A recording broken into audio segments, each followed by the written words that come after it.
সত্যের কথা সুরে মালায় গেছে ইথারে ইথারে মোরা ছড়িয়ে দেব।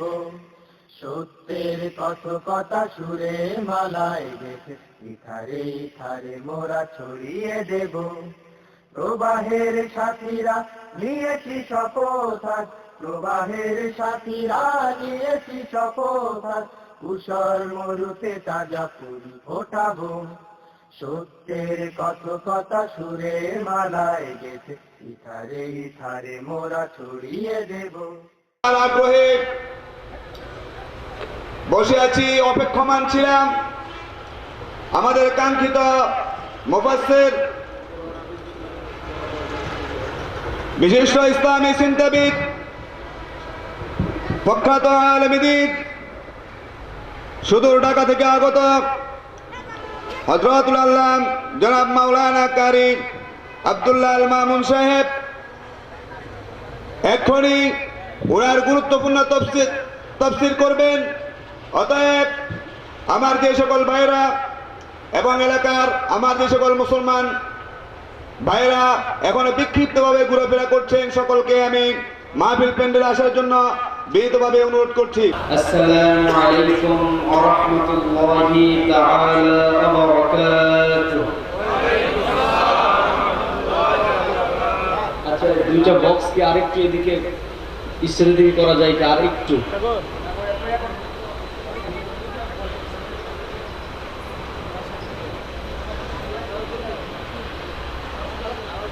একটু কোনাকুনি করে স্টেজের দিকে আরেকটু না।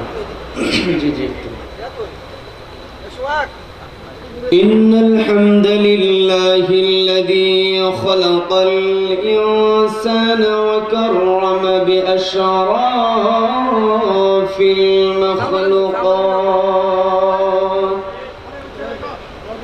فسبحان الذي علم بالقلم علم الإنسان ما لم يعلم نستعينه ونستغفره ونتوب إليه ونعوذ بالله من شرور أنفسنا ومن سيئات أعمالنا من يهد الله فهو المهتدي ومن يضلل فأولئك هم الخاسرون. نشهد أن لا إله إلا الله وحده لا شريك له ونشهد أن سيدنا وحبيبنا ومولانا محمدا عبده ورسوله الذي أرسله الله تعالى بالهدى ودين الحق ليظهره على الدين كله وكفى بالله شهيدا وداعيا إلى الله بإذنه وسراجا وقمرا منيرا فقد قال الله تعالى في كلامه المجيد والفرقانه الحميد সবাই পড়ুন আউযু বিল্লাহি মিনাশ শাইতানির রাজীম বিসমিল্লাহির রাহমানির রাহিম الرحيم اتل ما أوحي إليك من الكتاب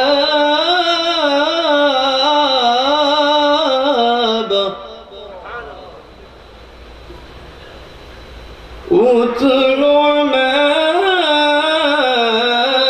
أوحي إليك من الكتاب وأقم الصلاة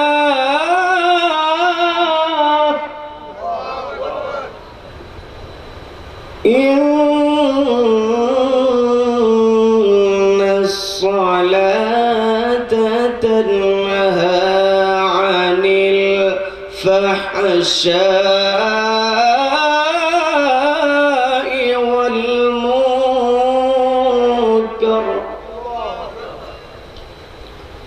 ولذكر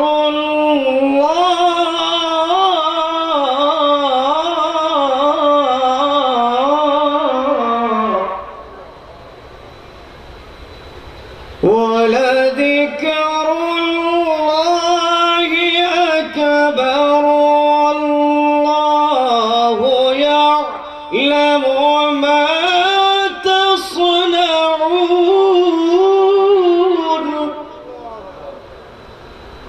الله أكبر بسم الله الرحمن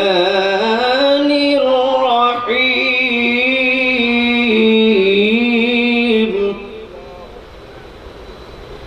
إن الله وملائكته يصلون على النبي يا أيها الذين آمنوا صلوا عليه وسلموا تسليما اللهم صل على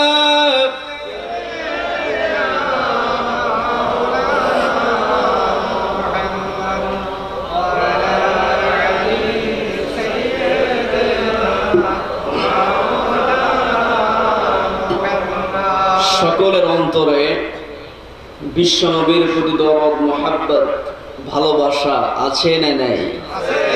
কম না বেশি? তাহলে আওয়াজটাও দিতে হবে কম কম। আওয়াজ যদি বেশি দিতে হয়, শরীরের সমস্ত শক্তি কণ্ঠনালীতে উদিত করে বিশ্বনবীর প্রেমাপর হয়ে সকলের জবান ছেড়ে দিয়ে আমরা একযোগে পড়ছি আল্লাহুম্মা সাল্লি আলা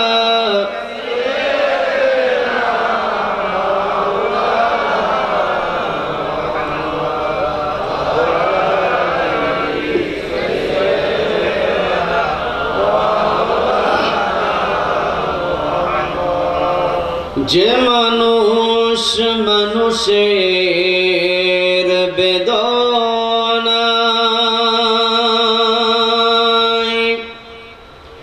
কেঁদেছিলেন জীবন মদিনায়, সেই মাটি সেই মানুষ যদি এত সুন্দর না জানি তাহলে আল্লাহ তুমি কত সুন্দর কত সুন্দর। আল্লাহুম্মা সাল্লি আলা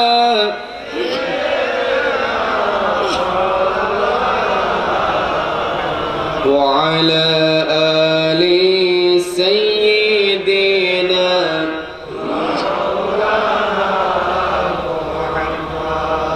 তায়েফের কথা ভেবে তায়েফের কথা ভেবে কাঁদে শুধু দুনয়ন, এমন দরদি পেতে কাঁদে মন অনুক্ষণ। আল্লাহুম্মা সাল্লি আলা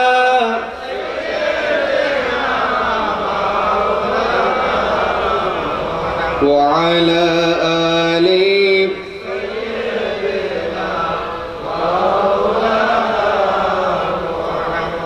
সবাই পড়ুন বায়াগুল উলা বিকামালিহি কাশাফাদ দুজা বিজামালিহি হাসুনাত জামিউ খিসালিহি সাল্লু।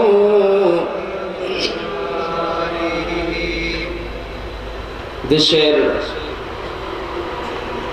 বাণিজ্যের নগরী, বাণিজ্যিক রাজধানী চট্টগ্রাম জেলার মিরসরাই উপজেলার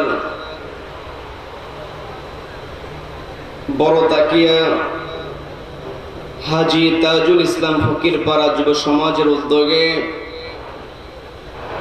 দিনব্যাপী তাফসীরুল কোরআন মাহফিলের আজকের এই বরকতপূর্ণ রহমতপূর্ণ মাহফিলের সম্মানিত সুযোগ্য অনারেবল প্রেসিডেন্ট, সভাপতিত্ব করছেন জনাব সাবের আহমদ নিজামী সাহেব।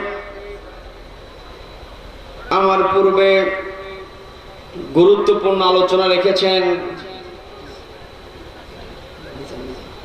বিশিষ্ট ইসলামী চিন্তাবিদ হযরতুল আল্লাম মিরসরাই কামিল মাদ্রাসার সুযোগ্য মুহাদ্দিস আলহাজ মাওলানা মুহাম্মদ নিজামউদ্দিন সাহেব। আলোচনা রেখেছেন হযরত মাওলানা হায়দার আলী মানিক সাহেব। আলোচনা রেখেছেন হযরত মাওলানা আবু জাফর নিজামী সাহেব। আজকের মাহফিলের সম্মানিত চিফ গেস্ট জনাব আলহাজ শেখ মোহাম্মদ আতাউর রহমান সাহেব। উপস্থিত রয়েছেন বিশেষ অতিথি জনাব জাহিদ ইকবাল চৌধুরী।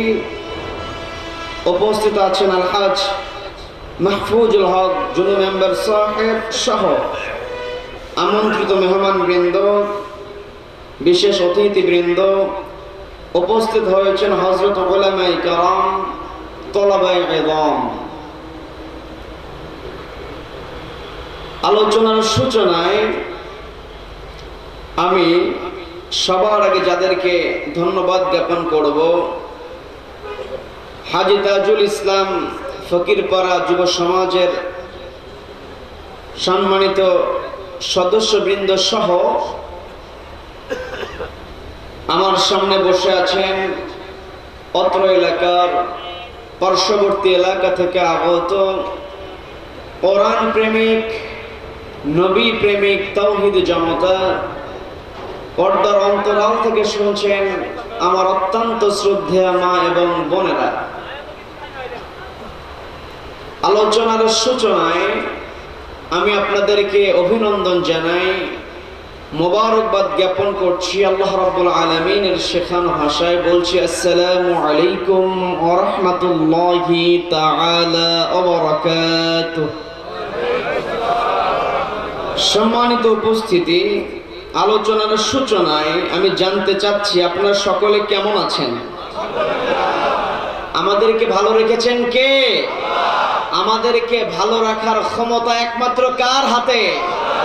যে মহান মুনিব আমাদেরকে ভালো রেখে, সুস্থ রেখে, সারাদিনের কর্মব্যস্ততার পর ক্লান্ত শরীর নিয়ে যখন ঘরে ফেরার কথা ছিল, ক্লান্ত শরীর যখন বিছানার দিকে আকৃষ্ট হয়, ঠিক সেই সময় বিছানার আকর্ষণকে প্রত্যাখ্যান করে কোরআনের আকর্ষণে বিশ্বনবীর ভালোবাসায় যে মহান মনিব আমাকে আপনাকে এই জান্নাতের বাগানে আসার এবং বসার তৌফিক দান করলেন, সেই মহান মুনিবের দরবারে আমরা শুকরিয়া আদায় করছি। সকলে একযোগে বলে উঠছি আলহামদুলিল্লাহ।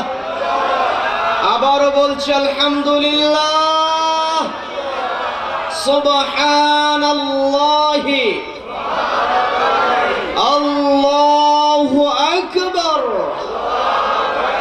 লা ইলাহা ইল্লাল্লাহু আল্লাহু আকবার ওয়ালিল্লাহিল হামদ ওয়ালিল্লাহিল হামদ। আমরা আল্লাহ রাব্বুল আলামিনের কৃতজ্ঞতা আদায় করলাম, অতঃপর আল্লাহ কোটি দরুদ জ্ঞাপন করছি সাইয়্যিদুল মুরসালিন, ইমামুল মুরসালিন, খাতামুন নবিয়্যিন, বিশ্ব মানবতার মহান আদর্শ, নির্যাতিত মানবতার নবী, সর্বকালের সর্বযুগের সর্বশ্রেষ্ঠ মহামানব, সর্বশ্রেষ্ঠ মহানবী, নবী মুকাররম জনাব মুহাম্মদুর রাসূলুল্লাহ বলছি সাল্লাল্লাহু আলাইহি ওয়াসাল্লাম। সম্মানিত হাজিরিন, আমরা এই তাফসীরুল কোরআনের ময়দানে বসেছি কাকে খুশি করার জন্য? আল্লাহকে খুশি করার জন্য। আল্লাহর খুশি আমাদেরকে অর্জন করতে হবে। আল্লাহ রাব্বুল আলামিন আমাদেরকে পৃথিবীতে প্রেরণ করেছেন, আল্লাহ রাব্বুল আলামিন আমাদেরকে সৃষ্টি করেছেন, দুনিয়াতে পাঠিয়েছেন। এই দুনিয়াতে আমরা যেন আল্লাহর হুকুম মেনে পৃথিবীর প্রত্যেকটা মানুষ যেন জান্নাতে প্রবেশ করতে পারে, এটাই আল্লাহর চাওয়া। বলেন না সুবহানাল্লাহ। তার মানে আল্লাহর চাওয়া হচ্ছে আমার কোন বান্দা জাহান্নামে যাবে। আল্লাহ রাব্বুল আলামিনের চাওয়া হচ্ছে আমার বান্দা জান্নাতে প্রবেশ করবে। আল্লাহর চাওয়া হচ্ছে আমার বান্দা জাহান্নামে যাবে না। এই কথা বলার পরে অনেককে হয়তো যারা কৌতূহলী হয়, জানার আগ্রহ যাদের থাকে, তারা হয়তো বলে বসতে পারে যে আল্লাহ যদি বান্দাকে জাহান্নামেই না দিবে তাহলে জাহান্নাম তৈরি করার কি দরকার ছিল? এইরকম প্রশ্ন করতে পারে কি পারে না? এইরকম প্রশ্ন করলে যারা কৌতূহলী হয়ে জানতে চায় তাদের জন্য উত্তরের দরকার আছে না নাই? আবার অনেকে আছে কৌতূহলী না হয়ে ইসলামকে প্রশ্নবিদ্ধ করার জন্য মাঝে মধ্যে উল্টা প্রশ্ন করে, আছে না নাই? আছে। তো আমি বলছি তার আগে আমি আপনাদেরকে উদাত্ত আহ্বান জানাবো, সামনে যে ফাঁকা জায়গাগুলো আছে মেহেরবানি করে একটু এগিয়ে আসি। আমরা একটু এগিয়ে এসে আমার পিছনে যে ভাইয়েরা দাঁড়িয়ে আছেন তাদেরকে বসার জায়গা করে দিই। এই জায়গায় দিনী কাজে আমি আমার অপর মুসলমান ভাইকে যদি জায়গা করে দিই আমার নামায় সওয়াব আছে না নাই? আছে না নাই? তো এই পৃথিবীতে এসেছি, আল্লাহ চান আমি জান্নাতে যাই, আর জান্নাতে যাওয়ার জন্য আমাকে যেভাবেই হোক সওয়াব আমার আমল নামায় এটা যোগ করতে হবে। আমাকে চেষ্টা করতে হবে কোন কাজটা করলে আমার আমল নামায় সওয়াব হবে। এটাও একটা গুরুত্বপূর্ণ কাজ।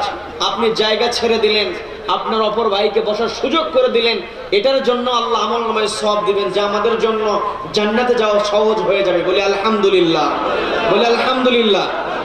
তো সম্মানিত বন্ধুগণ, আমি যেটা বলতে নিয়েছিলাম, আল্লাহ যেহেতু চান আমার বান্দা জান্নাতে প্রবেশ করুক, আমার বান্দা জাহান্নামে না যাক। এই কথা বলার পর অনেকে বলে ফেলবে জাহান্নাম কেন তৈরি করার দরকার ছিল?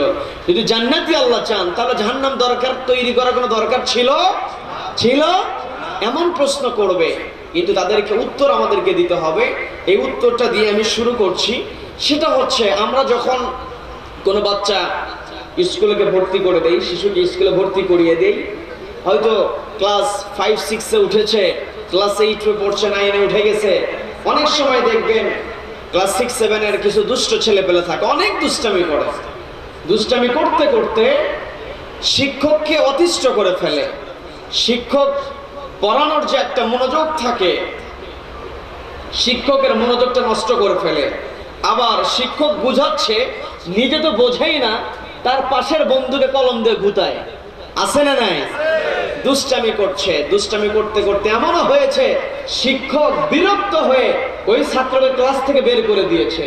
এই রকম দুষ্টামি যেই ছাত্রটা করে, ওই ছাত্র যেদিন পরীক্ষার হলে বসে যায়, পরীক্ষার হলে যখন বসবে, ওই পরীক্ষার হলে বসার পরে যেই ছাত্রটাকে কিছুদিন পূর্বে শিক্ষক ক্লাসে অত্যাচারে বের করে দিয়েছিল, ওই ছাত্র যখন পরীক্ষার হলে বসে গেছে, ওই শিক্ষক ইতিপূর্বে ওই ছাত্রের উপর যত বিরক্তই হোক না কেন, পরীক্ষার হলে বসার পরে ওই ছাত্র যেন লিখতে পারে, এটা কিন্তু শিক্ষকের চাওয়া থাকে। কি কথা বলেন? আচ্ছা, পরীক্ষায় শিক্ষক চাইলেন যে আমার ছাত্র একটু কিছু হলেও লিখুক, একে পাশ করিয়ে দেব। এখন ওই ছাত্র যদি পরীক্ষার খাতায় না লিখে এইরকম সাদা পেজ জমা দিয়ে দেয়, তো স্যার যখন খাতাটা নিবে, নামটা দেখার পরে মনে করবে যে দেখি একটু উদার হয়ে তাকে নাম্বার দিয়ে পাশ করিয়ে দিব, এই চিন্তা তিনি করেন। কারণ ছেলেটা দুষ্ট, পাশ করে যাক, দুষ্ট, তারপরেও তার চাওয়া হচ্ছে আমার ছাত্র ফেল না করুক। তো যখন শিক্ষক খাতাটা বের করলেন, বের করে দেখলেন সাদা খাতা, নাম্বার দেওয়ার কোনো জায়গা নাই, ওই শিক্ষক কি চাইলে ওই ছাত্রকে পাশ করাতে পারবেন? কি পারবেন? পারবেন না।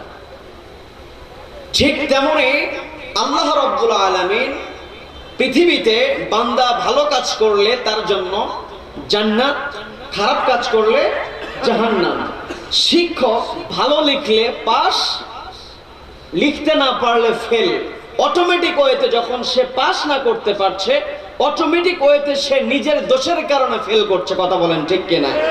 এই দুনিয়ার ছাত্র যেমন ফেল করলে আমরা শিক্ষককে কিছুই বলতে পারবো না, ঠিক তেমনি যারা বলতে চাইবে জাহান্নামে আল্লাহ কেন দিবেন, তাদেরকেও বলতে হবে আল্লাহ চেয়েছিলেন জান্নাতে দেওয়ার জন্য, কিন্তু সে জান্নাতের কাজ করতে পারে নাই বলেই আজকে জাহান্নামে গিয়েছে। কথা বলেন ঠিক কিনা? তার মানে আল্লাহর চাওয়া আমার চাওয়া এক করে আমাদের গন্তব্য হবে জান্নাত। আমাদের গন্তব্য হবে কি? এই জায়গায় আমরা বসেছি, বসে আমরা শুকরিয়া আদায় করব কার? আল্লাহর শুকরিয়া আদায় করব। এই পৃথিবীতে আল্লাহ রাব্বুল আলামিন যত সৃষ্টি করেছেন, প্রত্যেকটা সৃষ্টি স্বেচ্ছায় হোক, অনিচ্ছায় হোক আর ইচ্ছায় হোক, সর্বদা কার পবিত্রতা ঘোষণা করে? সম্মানিত বন্ধুগণ, একটু কান লাগান। এই পৃথিবীতে আল্লাহ রাব্বুল আলামিন যত সৃষ্টি করলেন, প্রত্যেকটা সৃষ্টি আল্লাহ রাব্বুল আলামিনের তাসবিহ জপছে। সেই কথাটা আল্লাহ রাব্বুল আলামিন পবিত্র কোরআনের 17 নম্বর সূরা বনী ইসরাইলের 44 নম্বর আয়াতে রব্বুল আলামিন সুন্দর করে বললেন, তুসাব্বিহু লাহুস সামাওয়াতুস সাবউ ওয়াল আরদু ওয়া মান ফীহিন্না ওয়া ইন মিন শাইইন ইল্লা ইউসাব্বিহু বিহামদিহি ولكن لا تفقهون تسبيحهم إنه كان حليما غفورا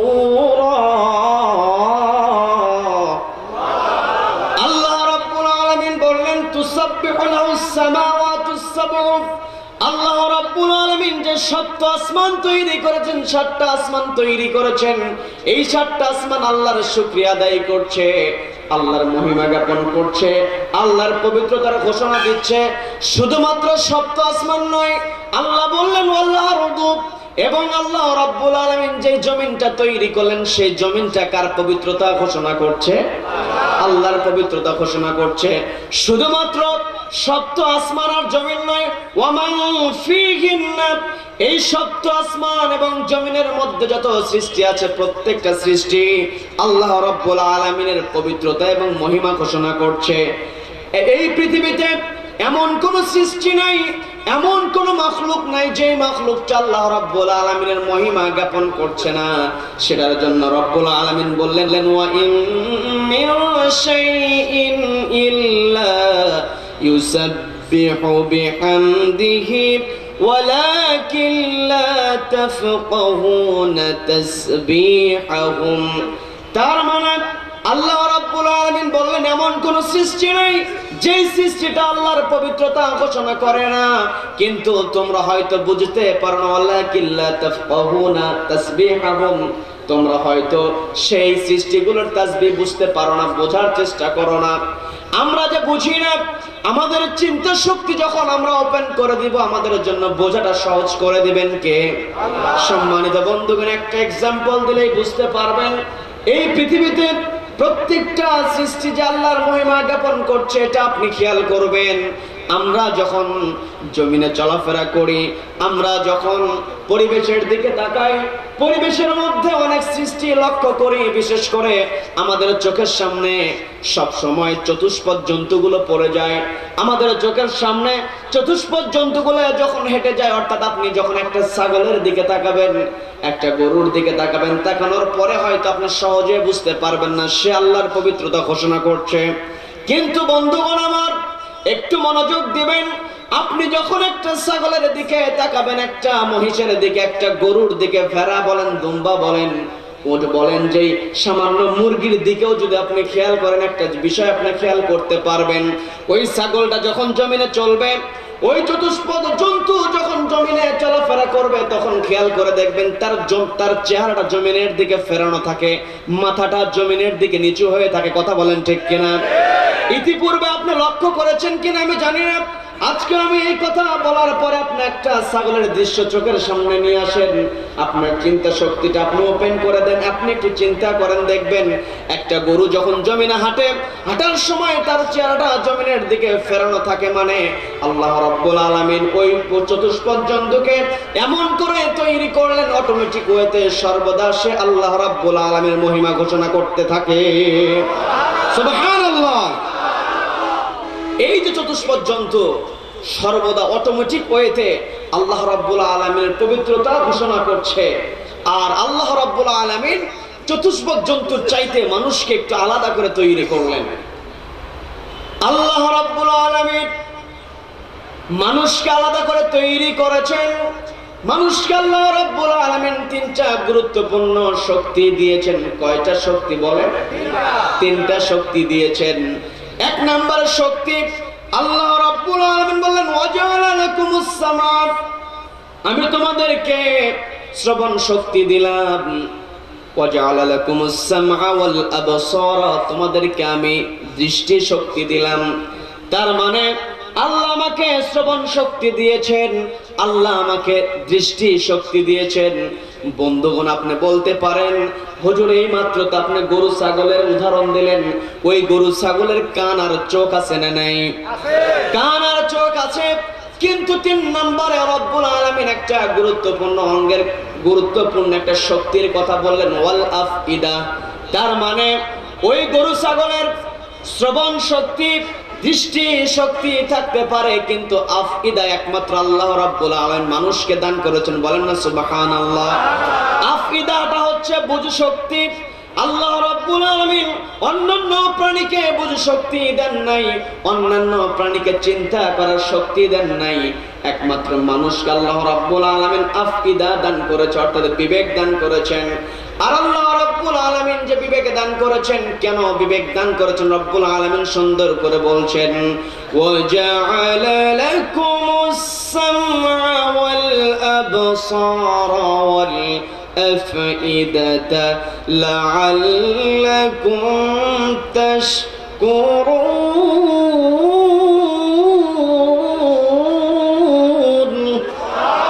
আল্লাহ রাব্বুল আলামিন বললেন, লাআল্লাকুম তাশকুরুন, ও আমার বান্দা, তোমাদেরকে আমি তিনটা শক্তি দিলাম। একটা শ্রবণ শক্তি, আর একটা হচ্ছে দৃষ্টি শক্তি, এরপরে হচ্ছে বিবেক শক্তি। এই তিনটা শক্তির সমন্বয় যখন তুমি সাধন করতে পারবে, লাআল্লাকুম তাশকুরুন, তুমি আল্লাহর শুকরিয়া জ্ঞাপন করতে পারবে। বন্ধুগণ, এখন চিন্তা করে দেখেন, আমাকে আল্লাহ রাব্বুল আলামিন দৃষ্টি শক্তি, শ্রবণ শক্তির সঙ্গে বিবেক শক্তি দেওয়ার কারণে জমিনে যখন আমি চলছি, চতুষ্পদ জন্তুর মতো আমি চলি না। ওই চতুষ্পদ জন্তুর চারটা পা থাকতে পারে, কিন্তু সে তার মাথাটা উঁচু করে চলতে পারে না। আল্লাহ আমাকে দুইটা পা দিয়েছেন, তারপরে উঁচু করে চলার ক্ষমতা দিয়েছেন। বলেন না আলহামদুলিল্লাহ। তার মানে আল্লাহ রাব্বুল আলামিন আমাকে মাথা উঁচু করে চলার ক্ষমতা দিয়েছেন। এই কারণে আল্লাহ আমাকে বিবেক শক্তি দিয়েছেন, এই বিবেক শক্তিটাকে যখন আমি কাজে লাগাতে পারবো, এই বিবেক শক্তি যখন আমাকে চিন্তার মধ্যে ফেলবে, এই দুনিয়াতে আমি কেন এসেছি, কার জন্য এসেছি, কিসের জন্য এসেছি, কোথায় ছিলাম, কোথায় এসেছি, এই চিন্তা যখন আমি করব, আবার যখন চিন্তা করব আমি কোথায় চলে যাব, তখন আমার মাথাটা আল্লাহ সোজা রেখেছেন, ওই মাথাটা আমি আল্লাহর সামনে এমনিতেই অবনত করে দিব। তার মানে ওই গরুর বিবেক নাই, যেই করেন আল্লাহ রাব্বুল আলামিন গরুটাকে এমন করে তৈরি করলেন, সর্বদা অটোমেটিক ওয়েতে সে আল্লাহর তাসবিহ জপছে, আল্লাহর মহিমা ঘোষণা সে করছে। আর মানুষকে আল্লাহ মাথা উঁচু করে চলার ক্ষমতা দিয়েছেন আর বিবেক দিয়েছেন। এই বিবেক থাকার কারণে যেই মানুষটা বিবেকটা কাজে লাগিয়ে আল্লাহর শুকরিয়া আদায় করবে, ওই ব্যক্তি সৃষ্টির সেরা জীব হবে। আর যেই ব্যক্তি বিবেক পাওয়ার পরেও আল্লাহর সামনে মাথাটাকে নত করবে না, ওই ব্যক্তি অটোমেটিক ওয়েতে যেই গরু ছাগল আল্লাহর পবিত্রতা ঘোষণা করছে, ওই অটোমেটিক ওয়েতে তৈরি করা গরু ছাগলের চেয়ে নিকৃষ্ট হয়ে যাবে। কথা বলেন ঠিক কিনা?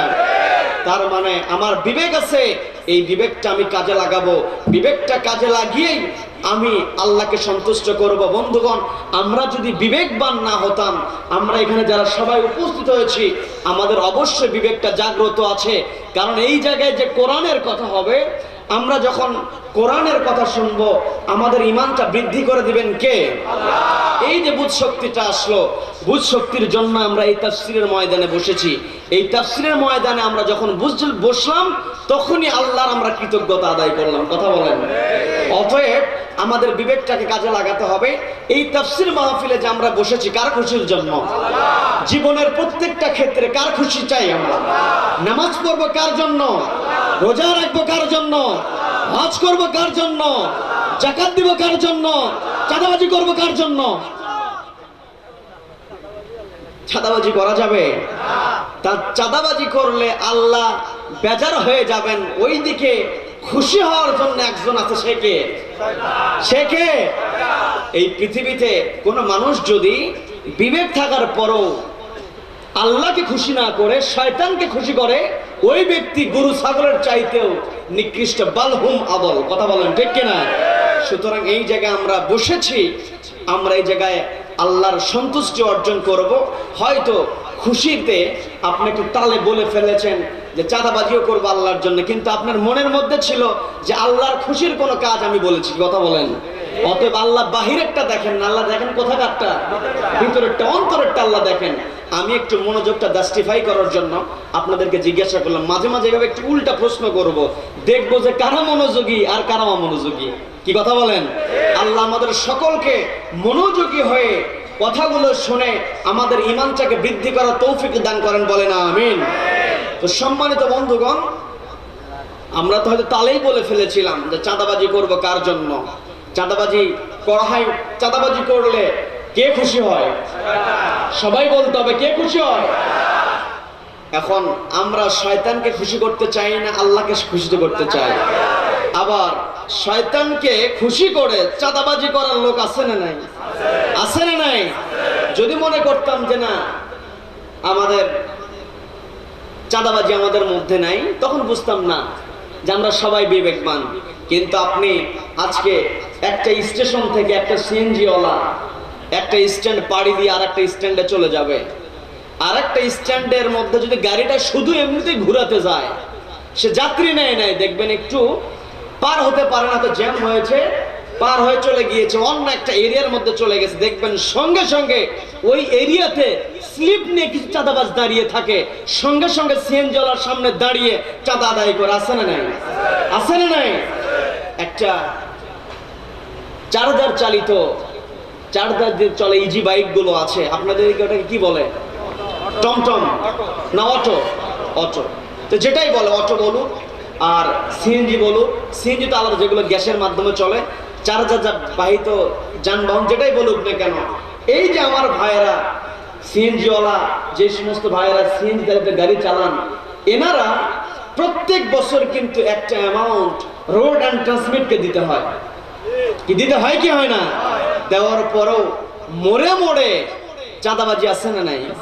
একটা সিএনজিওয়ালা দৈনিক যত টাকা ইনকাম করুক না কেন, দেখবেন ওনার কাছ থেকে খোঁজ করে নেবেন। আমি কয়েকদিন আগে এক সিনজলার সঙ্গে গল্প করেছি, তাকে জিজ্ঞাসা করলাম যে আপনাকে দৈনিক কত টাকা চাঁদা দিতে হয়?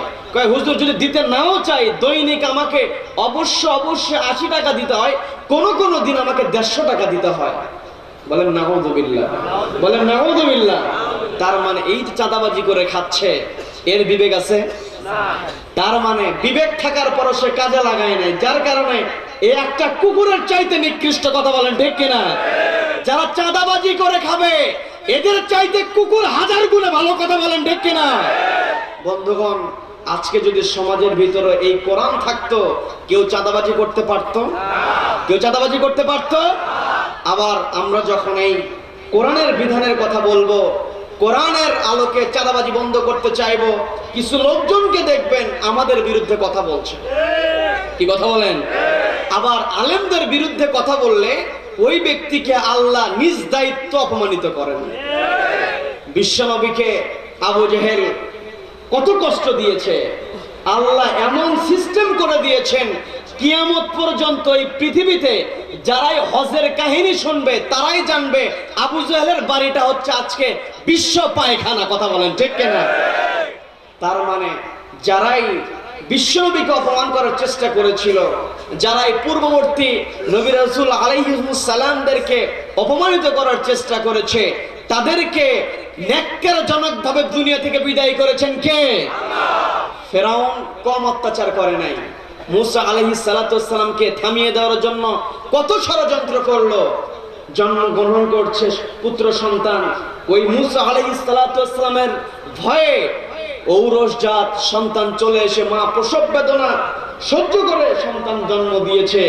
মুসা আলাইহিস সালামের ভয়ে মা প্রসব বেদনা সহ্য করার পর ওই ফেরাউনের কাছে সন্তান যাওয়ার সঙ্গে সঙ্গে ওই সন্তানকে ফেরাউন দুনিয়া থেকে বিদায় করেছে কি করে নাই? করেছে। কিন্তু তারপরেও মুসা আলাইহিস সালাম পৃথিবীতে সম্মানের সাথে আছেন না নাই? আছেন। আর ওইদিকে মুসা আলাইহিস সালামের কোনো ইমেজ নাই, মুসা আলাইহিস সালামের কোনো ছবি নাই, মুসা আলাইহিস সালামের কোনো মূর্তি নাই, কোনো ভাস্কর্য নাই। তারপরেও মুসা আলাইহিস সালামের অনুসারী আছে না নাই? পক্ষান্তরে ফেরাউনের নিজের শরীর আছে না নাই? তার মানে বুঝতে হবে আদর্শ দিলে শরীর দিতে হয় না, স্ট্রাকচার দিতে হয় না। আদর্শ যদি কেউ দিতে পারে তাকে মানুষজন এমনি স্মরণ করে। কথা বলেন ঠিক কিনা? সম্মানিত বন্ধুগণ, যেটা বলতে নিয়েছিলাম, আলেমদেরকে যারা অপমান করে তাদেরকে আল্লাহ নিজ দায়িত্ব নিয়ে অপমান করেন। কারণ কিছুদিন আগে আলেমদেরকে চাঁদাবাজ বলেছে, আলেমদেরকে ভিক্ষুক বলেছে এক এসপি। কি বলবো? বিরক্ত হচ্ছেন? ওই এসপি আলেমদেরকে বলেছিল আলেমরা নাকি চাঁদাবাজি করে। বলেন নাউযুবিল্লাহ। সে হুমকি দিয়েছিল আলেমদেরকে। আজকে আলেমদেরকে সে এমন কথা বলেছিল, দেশ থেকে বাহির হয়ে যেতে বলেছিল। আর সেই এসপি কে হাইকোর্টে দাঁড়িয়ে 2 হাত জোর করে মাপ চাইতে হয়েছে। কথা বলেন ঠিক কিনা? অতএব সাবধান হতে হবে, কথাবার্তায় সতর্ক হতে হবে। যারাই আলেম ওলামাদেরকে অপমান করতে আসবে এদের কোনোদিনও পৃথিবীতে শান্তি হতে পারে, পৃথিবীতে কোনো সম্মান এদের হতে পারে।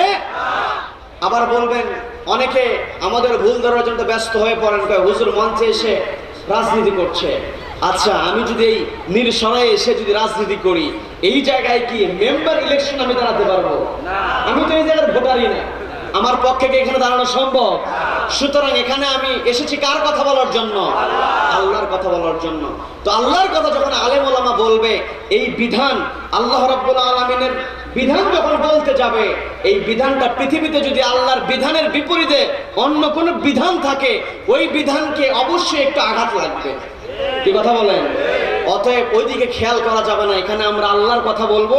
আল্লাহর কথা বলতে নিয়ে যারা আলেমদের সঙ্গে খেলতে চাইবে, আল্লাহ এমন ভাবে দেখিয়ে দিবেন। কিছুদিন আগে একজন আলেমদের সঙ্গে খেলতে চেয়েছিল, কিন্তু তার 2 গালে জুতা মারলো, তালে তালে তার দলের লোকজন মিছিল করেছে। কথা বলেন ঠিক কিনা? অতএব এগুলো থেকে শিক্ষা নিতে হবে। যারাই আলেমদের সঙ্গে বেয়াদবি করবে এদের কাছ থেকে যদি শিক্ষা নিতে পারে আর কোনোদিনও বেয়াদবি করতে পারবে না। কথা বলেন ঠিক কিনা?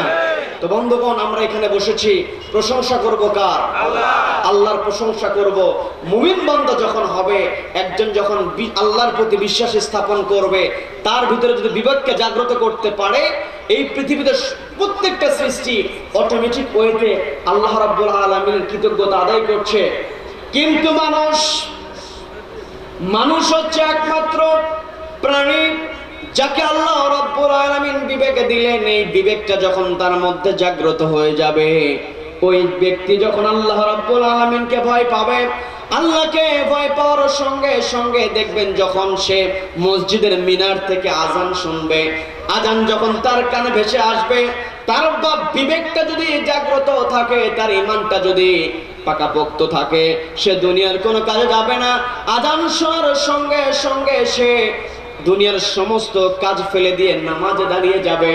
নামাজে যখন দাঁড়িয়ে যাবে, সে তাকবীরে তাহরিমা পাঠ করবে। তাকবীরে তাহরিমা, আমরা যে বলি তাকবীরে তাহরিমা, এটা হচ্ছে নিষিদ্ধ তাকবীর, অর্থাৎ এটার মানে আপনাকে বুঝতে হবে, আপনি যখন তাকবীরে তাহরিমা পড়লেন, এর মানে হচ্ছে দুনিয়াতে যত কাজ আছে প্রত্যেকটা কাজকে আপনি নিষিদ্ধ করে দিয়েছেন, একমাত্র আপনি আল্লাহর প্রশংসাটাকে ওপেন করে দিয়েছেন। কথা বলেন ঠিক কিনা? তাকবীরে তাহরিমা যখন আপনি পড়লেন, পড়ার পরে আপনি সানা পড়লেন, তারপর আপনি শুরু করে দিলেন আলহামদুলিল্লাহি রাব্বিল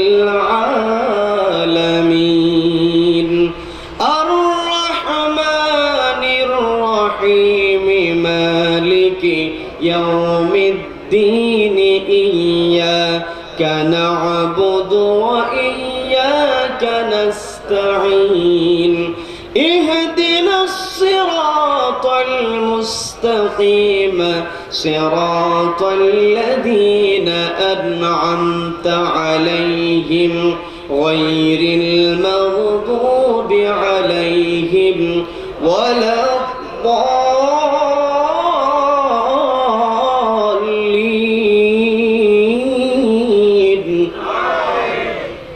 সম্মানিত বন্ধুগণ, আমি যে নামাজে দাঁড়িয়ে গেলাম, আলহামদুলিল্লাহি রাব্বিল আলামিনের দ্বারা আমি প্রশংসা করলাম কার?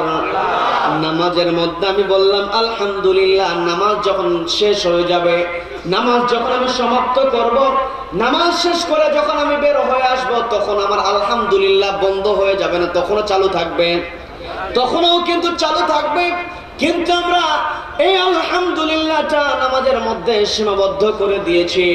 আমি যখন দুনিয়াতে চলার সময় বিভিন্ন কাজের মধ্যে আল্লাহকে স্মরণ করতে চাই না, বিভিন্ন কাজের মধ্যে যখন নিজেকে জড়িয়ে ফেলি, তখন আল্লাহকে আমি স্মরণ করতে পারি না। এর প্রমাণ হচ্ছে, আমি যদি আমার কাজের মধ্যে আল্লাহকে স্মরণ করতে পারতাম, কখনো ঘুষ খেতে পারতাম না। কথা বলেন ঠিক কিনা? কখনো সুদের লেনদেন করতে পারতাম না, কখনো আমি আমার ভাইকে জমি থেকে বঞ্চিত করতে পারতাম না, বোনের হক মেরে খেতে পারতাম না। আমি নামাজের মধ্যে আলহামদুলিল্লাহটা রেখে দিয়েছি বলেই আজ আমার সমাজের মধ্যে সুদের প্রচলন আছে। কথা বলেন ঠিক কিনা? ঘুষের প্রচলনটা এমন হয়েছে, দেখবেন দাড়িও আছে, টুপিও আছে, নামাজের সময় নামাজে যায়, আবার ঘুষ দিলে ঘুষ খায়। এমন অফিসার আছে না নাই? আপনি দেশের যে সেক্টরে যাবেন, ঘুষ না দিলে আপনার ফাইল নড়ে না। এমন হয় কি হয় না? অনেক সময় তো অনেককে বলতে শোনা যায়, যে অফিসে গিয়েছিলাম রে বাবা, এই অফিসের লোকজন ঘুষ তো খায়, চেয়ার টেবিলে ঘুষ খায়। কথা বলেন ঠিক কিনা? একটাই কারণ, আমরা এই কোরআনটাকে রেখে দিয়েছি মসজিদের ভিতরে। মসজিদের ভিতর থেকে যদি কোরআনটা বাহির করে সমাজের মধ্যে বাস্তবায়ন করতাম, এই সমাজের মধ্যে এই সুদখোর ঘুষখোরেরা ঘুষের নামে চালাবাজি করতে পারতো না। কথা বলেন ঠিক কিনা? আবার অনেকে কি করে, রমজানের মধ্যে ঘুষ খায় কেমনে? দিনের বেলা তো লেনদেন হয়, যেই কারণে বলে আমি তো রোজা আছি, ওই জায়গায় একটা বাক্স রাখা আছে, কারণ রোজা থেকে তার ঘুষ নেওয়া যাবে না, বাক্সের মধ্যে ফেলে দিন, ইফতারের পরে খুলবো। কত বড় শয়তান দেখেন! শয়তানও এদের কাজ কারবার দেখে অবাক হয়ে যায়, আমি কি শয়তান? এরা তো আমার বড় পীর। কথা বলেন ঠিক কিনা? তার মানে আজকে সমাজের মানুষ এমন হয়েছে যে শয়তানের পীর সেজে গিয়েছে।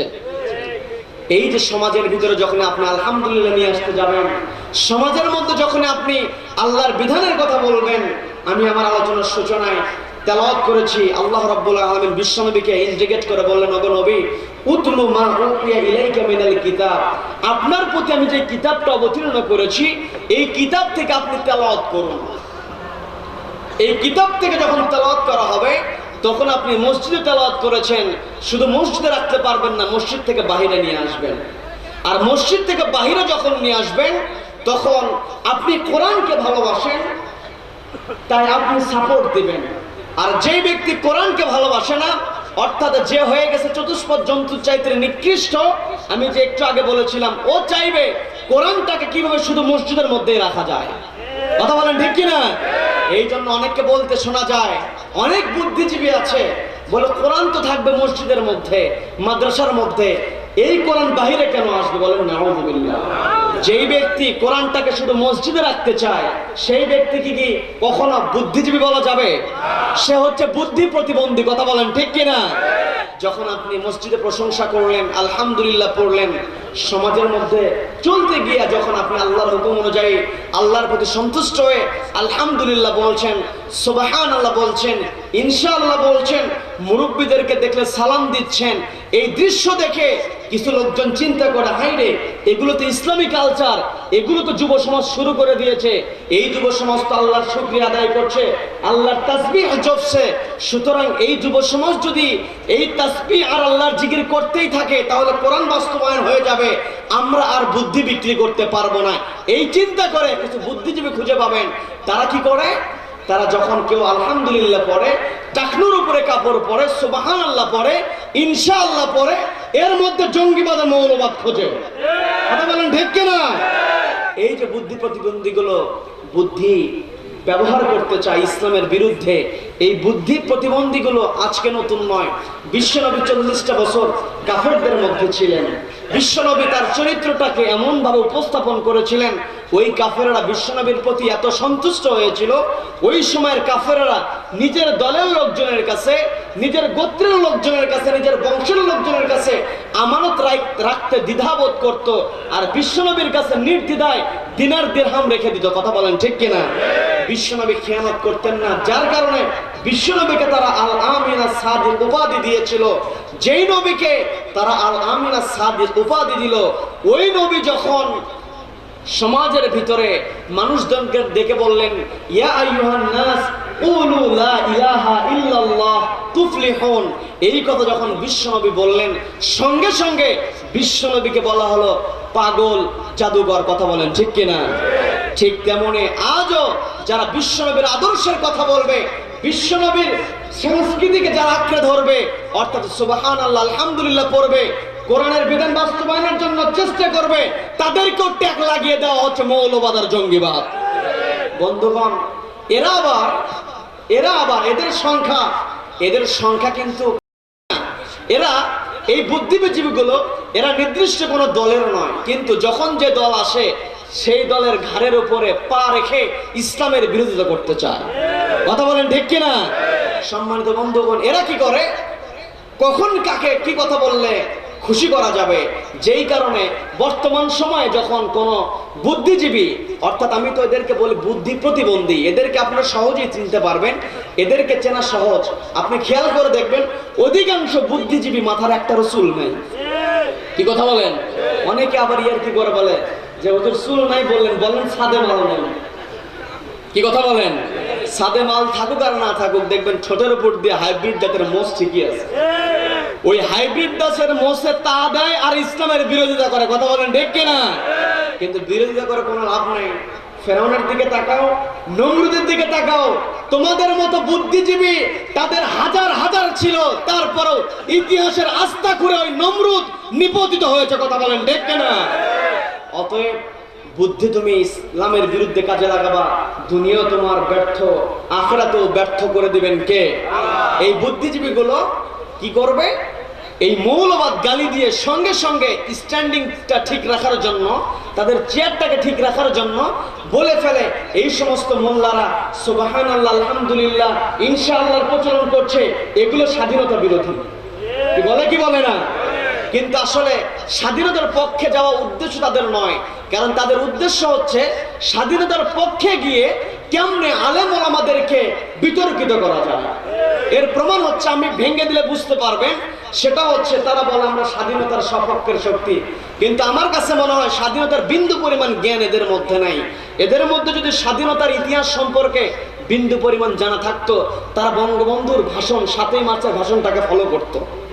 কথা বলেন, বঙ্গবন্ধু যখন 7ই মার্চের ভাষণটা দিলেন, তিনি ভাষণটা শেষ করেছিলেন এদেশের মানুষকে মুক্ত করে ছাড়বো ইনশাআল্লাহ। তার মানে কেউ যদি বলে সুবহানাল্লাহ, আলহামদুলিল্লাহ, ইনশাআল্লাহ জঙ্গিবাদের শব্দ, তাহলে ওই ব্যক্তিকে বঙ্গবন্ধু যে 7ই মার্চের ভাষণের মধ্যে ইনশাআল্লাহ ব্যবহার করেছেন, এই ব্যবহার করার কারণে সর্বপ্রথম বঙ্গবন্ধুকে জঙ্গি বলতে হবে। কথা বলেন ঠিক কিনা? কিন্তু এই বাংলার জমিনে বসে যতদিন পর্যন্ত এই বাংলাদেশ আছে, বাংলাদেশ নামক ভূখণ্ড যতদিন পর্যন্ত আছে, বঙ্গবন্ধুকে জঙ্গি বলতে পারে এমন বুকের পাঠা কারো আছে? তার মানে এরা কি করবে? বঙ্গবন্ধুর কথা মুখে বলবে, বঙ্গবন্ধুর আদর্শের কথা বলে মুজিব কোট পড়ে নিজেদের স্বার্থ হাসিল করবে আর ইসলামের বিরোধিতা করবে। কথা বলেন ঠিক কিনা? এরা আজকে মুজিব কোট পড়ে জনগণের নামে ব্রিজ বরাদ্দ হয়, সেই ব্রিজ নিজের পকেটের মধ্যে, মুজিব কোটের পকেটের মধ্যে ঢুকায়। কথা বলেন ঠিক কিনা? আসলে এগুলো তো আদর্শ বিক্রি করে জনগণের সঙ্গে প্রতারণা করছে। যেই সমস্ত নেতাগুলো মুজিব কোট পড়ে জনগণকে ঠকায়, এই সমস্ত নেতারা যদি সমাজের মধ্যে ইসলাম থাকতো, এই সমস্ত নেতাদের হাতগুলো কেটে দেওয়া হতো। কথা বলেন ঠিক কিনা? কারণ জনগণকে ঠকিয়ে যারা নিজের পকেটে টাকা ঢুকাবে, এদের হাত কেটে দেওয়ার জন্য ফাকাতউ আইদিয়াহুমা, কোরআনের মধ্যে হাত কাটার বিধান কে দিয়েছেন? সুতরাং আমরা যদি সমাজের মধ্যে শান্তি প্রতিষ্ঠা করতে চাই, আমাদেরকে অবশ্যই কোরআন পড়তে হবে। যেই কারণে আল্লাহ রাব্বুল আলামিন বিশ্ব নবীকে ডেকে বললেন, ওগো নবী, উতলু মা উহিয়া ইলাইকা মিনাল কিতাবি ওয়া আকিমিস সালাহ।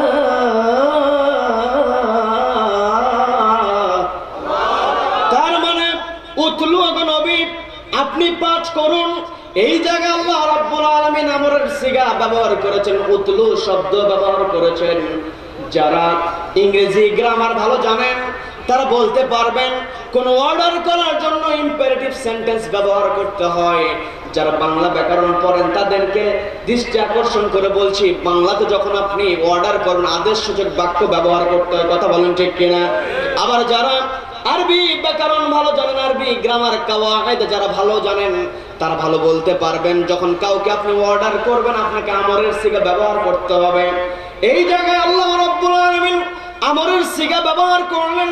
আমরের সিগা ব্যবহার করে বলছেন, ওগো নবী, উতলু মা উহিয়া ইলাইকা মিনাল কিতাব, আপনার প্রতি যে কিতাবটা অবতীর্ণ করা হয়েছে এই কিতাবটা আপনি তেলাওয়াত করুন। এই জায়গায় আল্লাহ রাব্বুল আলামিন বিশ্বনবীকে ইন্ডিকেট করেছেন ঠিকই, কিন্তু শুধুমাত্র বিশ্বনবীকে কথাটা বোঝান নাই। বিশ্বনবীর পর থেকে নিয়ে কিয়ামতের আগ পর্যন্ত যত মানুষ পৃথিবীতে আসবে প্রত্যেকটা মানুষকে কোরআন তেলাওয়াতের জন্য অর্ডার কে করলেন? সবাই বললেন কে করলেন? কোরআন তেলাওয়াত করলে কি ফায়দা হবে? আল্লাহ যে কোরআন তেলাওয়াতের অর্ডার করলেন, কোরআনকে আপনি এখন প্রশ্ন করেন, কোরআন তুমি তো বলছো তেলাওয়াতের অর্ডার আল্লাহ করেছেন, আমি যদি এখন কোরআনটা তেলাওয়াত করি আমার ফায়দা কি হবে? কোরআন সুন্দর করে বলছে, ওয়াইদা তুলিয়াত আলাইহিম আয়াতুহু যাদাতুহুম ঈমানাও ওয়া আলা রাব্বিহিম ইয়াতাওয়াক্কালুন।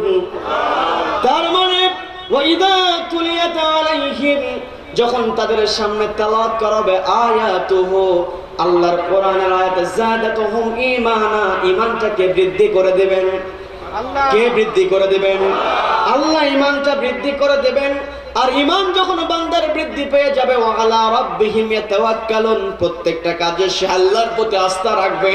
তার মানে আমি যদি জান্নাতের পথে চলতে চাই, আমার টার্গেট যদি জান্নাত হয় বন্ধুগণ, আমি কিন্তু আলোচনার সূচনায় বলেছিলাম আল্লাহ রাব্বুল আলামিন চান আমার বান্দা, প্রত্যেকটা বান্দা জান্নাতে প্রবেশ করুক। কোথায় প্রবেশ করুক? জান্নাতে প্রবেশ করুক।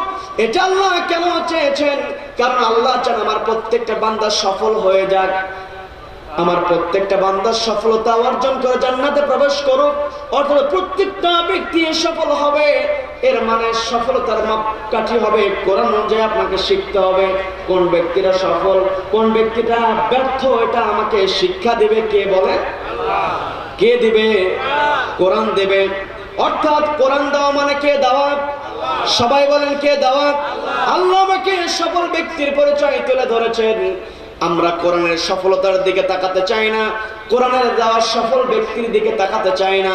আমরা মানুষকে সফল তখনই বলি যখন একটা মানুষ নতুন একটা বাড়ি করলো, সুন্দর চাকচিক্যপূর্ণ জাকজমক যখন কোনো বাড়ি করে, তার বাড়িটা দেখে আমরা বলি লোকটা কত সফল, কত সুন্দর বাড়ি তৈরি করেছে।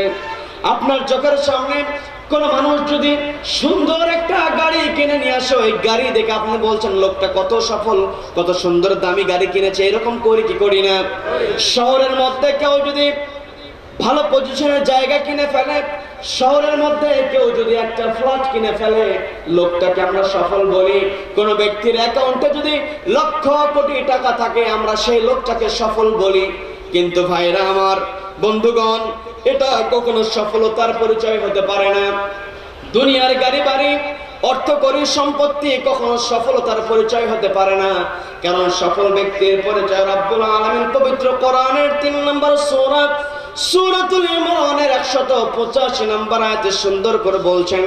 যারা পারেন আমার সঙ্গে ঠোঁটটা মিলিয়ে পড়েন, ফামান যুহযিহা আনিন নারি ওয়া উদখিলাল জান্নাতা ফাকাদ ফাজ।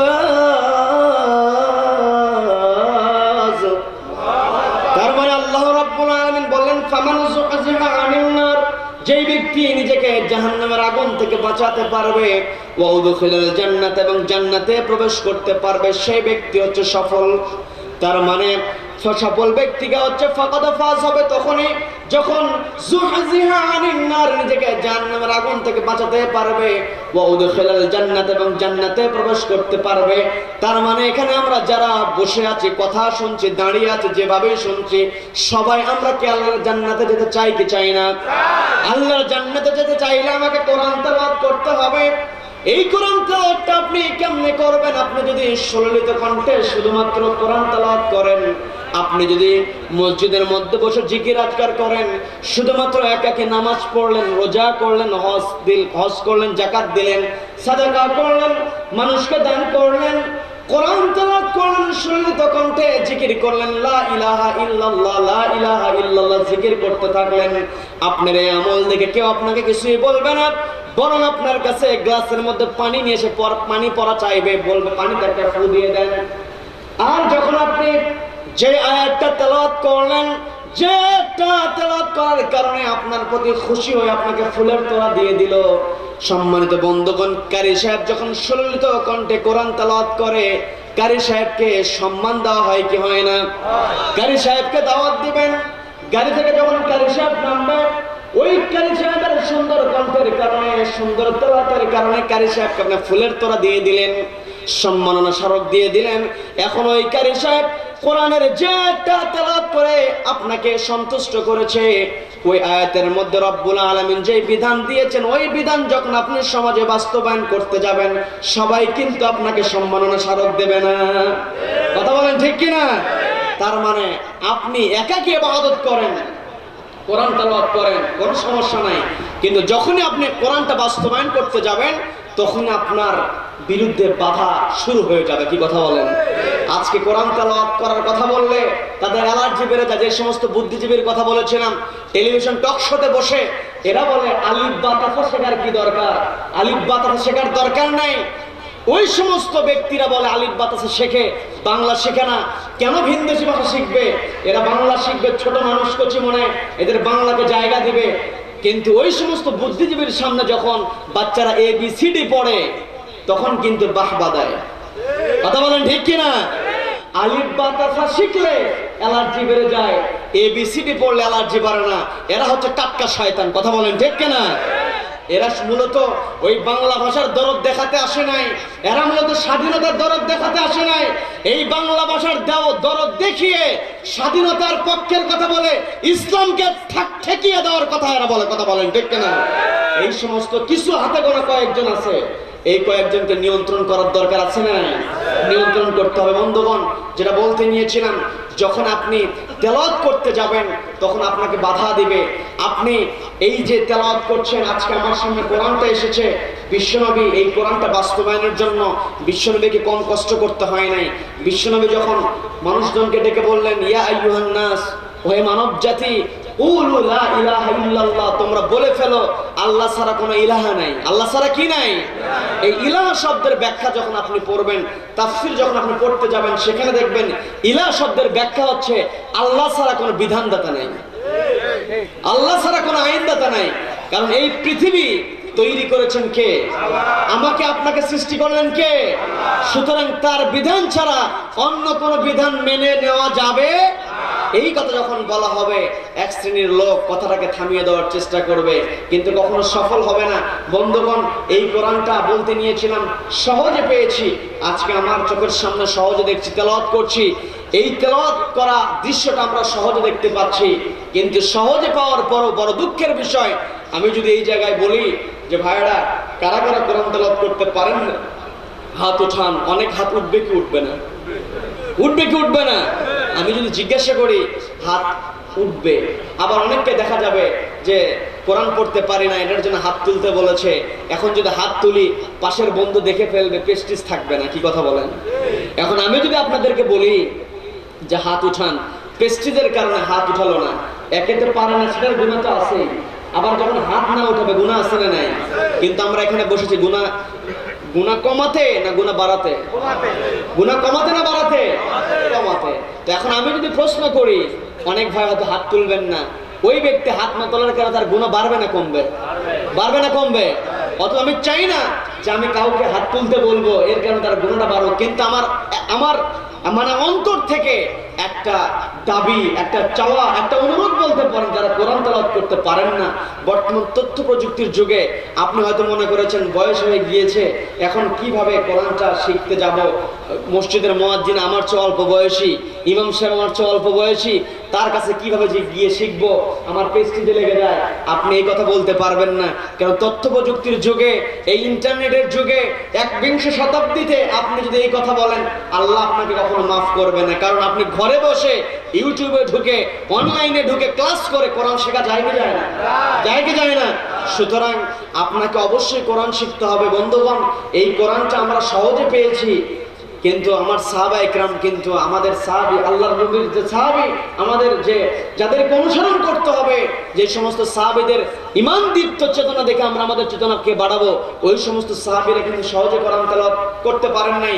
বিশ্বনবী যখন মানুষকে বললেন লা ইলাহা ইল্লাল্লাহ, এইটা যখন ঘোষণা করে ফেললেন, তৎকালীন বুদ্ধিজীবীগুলো বিশ্বনবীকে থামিয়ে দেওয়ার চেষ্টা করলো। বিশ্বনবী যার কারণে প্রকাশ্যে কোরআন তেলাওয়াত করতে পারতেন না, বিশ্বনবী তার সাহাবীদেরকে নিয়ে, তার অনুসারীদেরকে নিয়ে কোন সাহাবীর বাড়িতে ঘরের কোণে লুকিয়ে লুকিয়ে, অথবা পাহাড়ের পাদদেশে, অথবা পাহাড়ের গুহায়, অথবা দুই পাহাড়ের গিরিপথের মধ্যে রাসূল লুকিয়ে লুকিয়ে কোরআন তেলাওয়াত করতেন। আর আজকে আমার এত সুযোগ হয়েছে, আমি কোরআন তেলাওয়াত করছি না, জবাব দিতে হবে কার কাছে? বন্ধুগণ, যেটা বলতে নিয়েছিলাম, আল্লাহ বিশ্বনবীকে অর্ডার করেছেন, ওগো নবী আপনি তেলাওয়াত করেন। এখন আল্লাহর অর্ডার বিশ্বনবীর মানার দরকার আছে না নাই? মানতে হবে।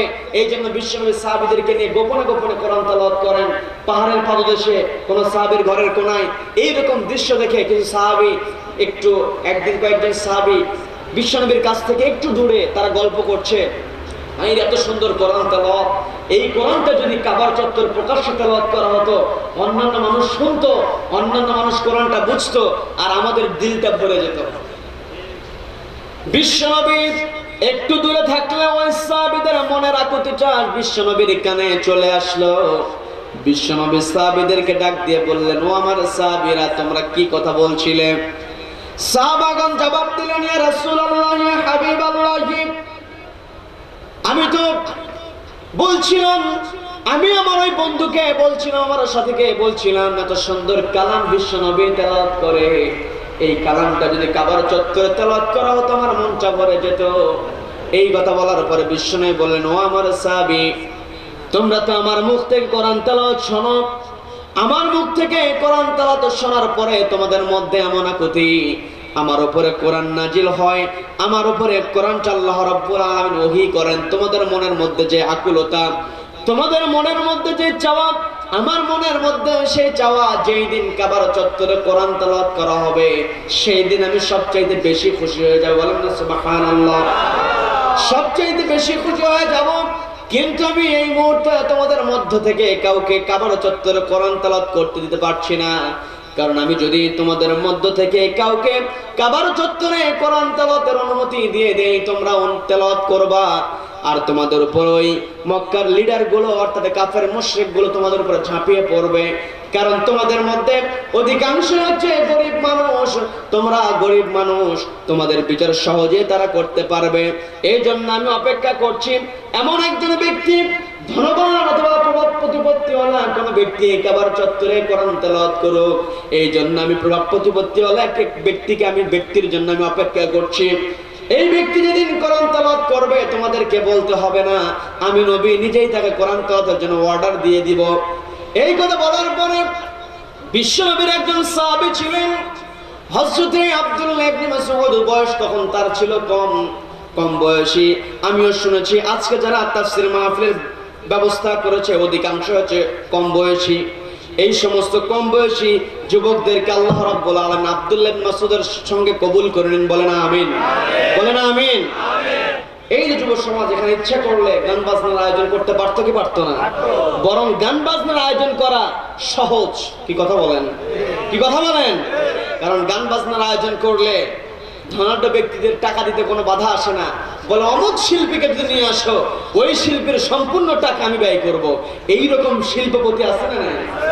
এই শিল্পপতির কাছে যখন আপনি যাবেন যে আমাদের এলাকায় তাফসীর মাহফিলের আয়োজন করছি, কিছু টাকা দেন, বলে কালকে আসো। গেলেন কালকে, কথা অনুযায়ী বলবেন, ওহো তোমার কথা মনেই ছিল না, ঠিক আছে তুমি আবার আগামী কালকে আসো। এইরকম ঘুরাই কি ঘুরায় না? তার মানে এত কষ্টের পরও যুব সমাজে তাফসীর মাহফিলের আয়োজন করেছে। আল্লাহ রাব্বুল আলামিন যুব সমাজদেরকে ইসলামের জন্য কবুল করে নিন। বলেন আমিন। যুবকেরা যখন কোরআনের প্রচার করবে, কোরআনের বিধান বাস্তবায়নের চেষ্টা করবে, সেই সমাজের মধ্যে কখনো দুর্নীতি থাকতে পারবে? আর যেই সমাজের মধ্যে কোরআন নাই সেই সমাজের মধ্যে দুর্নীতিতে ভরপুর হয়ে যাবে। কি কথা বলেন বন্ধুগণ? আমি যদি আপনাদেরকে প্রশ্ন করি যে আমার সমাজে এই যে যুবকেরা বড় হচ্ছে, দিন দিন আমাদের যুব সমাজের মধ্যে থেকে অর্থাৎ কচিকাচারা যখন বড় হচ্ছে, বড় হয়ে দিন দিন আমাদের সমাজে শিক্ষিত ব্যক্তি অর্থাৎ সার্টিফিকেটধারী ব্যক্তিদের সংখ্যা বাড়ছে না কমছে? সবাই বলতো বাড়ছে না কমছে? বাড়ছে। শিক্ষিত মানুষ অর্থাৎ সার্টিফিকেটধারী মানুষের সংখ্যা বাড়ছে। আবার এখন যদি আপনাদেরকে প্রশ্ন করি বন্ধুগণ, আমাদের সমাজে দিন দিন দুর্নীতি বাড়ছে না কমছে? তার মানে শিক্ষিতও বাড়ছে, দুর্নীতিও বাড়ছে। কথাটা হচ্ছে উল্টা, হওয়া উচিত ছিল এমন, শিক্ষিত বাড়ছে, দুর্নীতি কমছে। কিন্তু এটা বলতে বাধ্য হচ্ছি, আজকে আমার সমাজে যে যত বড় শিক্ষিত সে তত বড় চোর, যার চেয়ার যত বড় সে তত বড় ডাকাত। একটাই কারণ, শিক্ষা ব্যবস্থা আমরা প্রণয়ন করছি, যে শিক্ষা ব্যবস্থার মধ্যে কোরআন থাকার কথা ছিল সেই শিক্ষা ব্যবস্থার মধ্যে আজকে কোরআন নাই। কথা বলেন ঠিক কিনা? এই যে সমাজে দুর্নীতি বাড়ছে, আজকে সমাজের মধ্যে অপরাধ বাড়ছে, দিন দিন এত চেষ্টা করা হচ্ছে অপরাধকে দমিয়ে দেওয়ার জন্য, অপরাধকে থামানোর জন্য, কিন্তু আমরা সফল হতে পারছি না। একটাই কারণ, অপরাধ দমনের জন্য আমাদের ইচ্ছা, আমাদের চাওয়া এক থাকলেও পদ্ধতিতে ভুল আছে। আমি যদি কোরআনের পদ্ধতি অনুযায়ী, আমি যদি আল্লাহর দেওয়া কোরআনের পদ্ধতি অনুযায়ী সমাজ থেকে দুর্নীতি দূর করতে পারি, আমার সমাজে একটা ইঞ্জিনিয়ার থাকতে পারবে না যে ইঞ্জিনিয়ার রডের বদলে বাঁশ দিয়ে বিল্ডিং তৈরি করছে। কথা বলেন ঠিক কিনা? আজকে কোরআন নাই, যার কারণে সন্তানের মধ্যে শিক্ষা নাই, ওই সন্তান বড় হয়ে ইঞ্জিনিয়ার হচ্ছে, রডের বদলে বাঁশ দিয়ে বিল্ডিং করছে। কি কথা বলেন? এক পাশে বাঁশ আর এক পাশে রড, এত বুদ্ধি। আজকে এই সমস্ত ইঞ্জিনিয়ার যদি কোরআনের বিধানের মুখোমুখি হতো, ওই ইঞ্জিনিয়ার রডের বদলে বাঁশ দেওয়া একটা ইঞ্জিনিয়ার হাত ঠিক থাকতো না। কি কথা বলেন? বিরক্ত হচ্ছে আমার কথা? আলোচনা চলবে? চলবে কতক্ষণ? সারা রাত? সারা রাত? বক্তা কার? বক্তা কি? কোরআনের কথা সারা রাত হবে না, যতদিন পর্যন্ত পূর্ব দিগন্ত থেকে সূর্য উদিত হয়ে পশ্চিম আকাশে অস্ত যাবে ততদিন পর্যন্ত কোরআনের কথা হবে। কোরআন বিদ্বেষী কোরআনকে থামাতে পারবে না। কথা বলেন ঠিক কিনা? সম্মানিত বন্ধুগণ, আমরা ভয় পাই না দুনিয়ার কোনো কোরআন বিদ্বেষীকে, আমরা ভয় পাই না। ওদের কাছে অস্ত্র থাকতে পারে, আমাদের বড় অস্ত্র হচ্ছে নারে তাকবীর, আল্লাহু আকবার। অতএব আমরা তাকবীর দিব, ওরা অস্ত্র ফেলে থুয়ে দৌড়ে হুঁশ পাবে না। কথা বলেন ঠিক কিনা? অতএব আমাদেরকে আল্লাহ আমাদেরকে অস্ত্র দিয়েছেন। আমরা মুসলমান কখনো মুসলমান জঙ্গি হতে পারে? মুসলমান জঙ্গি হতে হবে কেন? কারণ মুসলমানদের ঈমান ঠিক থাকে, মুসলমানের পক্ষে ফেরেশতারা অটোমেটিক দাঁড়িয়ে যাবেন। বদর যুদ্ধে সাহাবী ছিলেন মাত্র 313 জন, কোনো অস্ত্র ছিল না। ওই সময় তৎকালীন সময়ের পরাশক্তি ছিল মক্কার কুরাইশেরা, কিন্তু 313 জন ভালো মতো খাবার পায় না, তাদের শরীরে তেমন শক্তি নাই। ওই সমস্ত মানুষদের সামনে গিয়ে তারা পরাজিত হয়ে লেজ গুটিয়ে মক্কায় চলে আসতে বাধ্য হয়েছিল। কি কথা বলেন? তাদের শরীরে শক্তি কম থাকতে পারে, কিন্তু অন্তরে ঈমান দিয়ে পূর্ণ ছিল। কথা বলেন ঠিক কিনা? সম্মানিত বন্ধুগণ, যারাই মুসলমানদেরকে কষ্ট দিতে চায় তাদের অপমান আমরা এমনিতে দেখতে পাই। এই যে কয়েকদিন আগে আজ থেকে আমাদের দেশে রোহিঙ্গার মুসলমানেরা এসে তারা তাদের নিজের দেশ ছেড়ে আমাদের দেশে আশ্রয় শিবিরে আছে না নাই? আছে না নাই? ওই সময় থেকেই অং সান সু চি সেনাবাহিনীর বিরুদ্ধে কোনো কথা বলে নাই, কারণ সে তার নিজের ক্ষমতাকে টিকিয়ে রাখার জন্য মুখ বন্ধ করেছিল। কিন্তু একটা পর্যায়ে ওই সেনাবাহিনী অং সান সু চির হাতে হাত করা পড়িয়েছে। কথা বলেন ঠিক কিনা?